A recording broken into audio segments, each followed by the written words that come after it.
On January 26th, Australians gather to celebrate what is now known as Australia Day. But what does this date really represent? What happened when the first fleet arrived on these shores, forever altering the course of history? In the late 18th century, Britain was in crisis. Overcrowded prisons, rising crime rates, and a legal system that punished even the smallest theft with exile. The solution? A colony on the other side of the world, a place so distant, so foreign, that it was seen as both a punishment and an opportunity.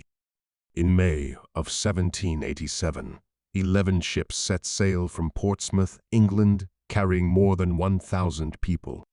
Among them were convicts, Marines, and officers, bound for an uncertain future in a land they knew almost nothing about. The journey was long, brutal, and unforgiving.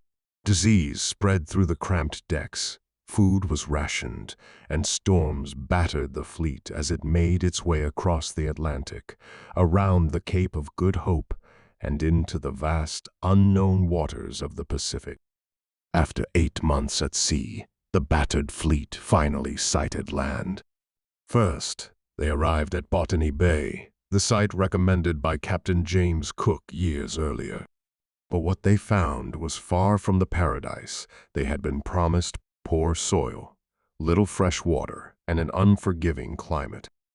It was clear that survival here would be impossible. Just days later, on January 26, 1788, the fleet relocated to a sheltered harbor with deep waters and fertile land, Sydney Cove. It was here that the Union Jack was raised, marking the beginning of the British colony in Australia. But while the British saw this as a triumph, it was the beginning of a devastating era for the Aboriginal people who had lived on this land for tens of thousands of years. The settlers struggled. Rations ran low. The land was unfamiliar, and relations with the local Eora people were tense and often violent.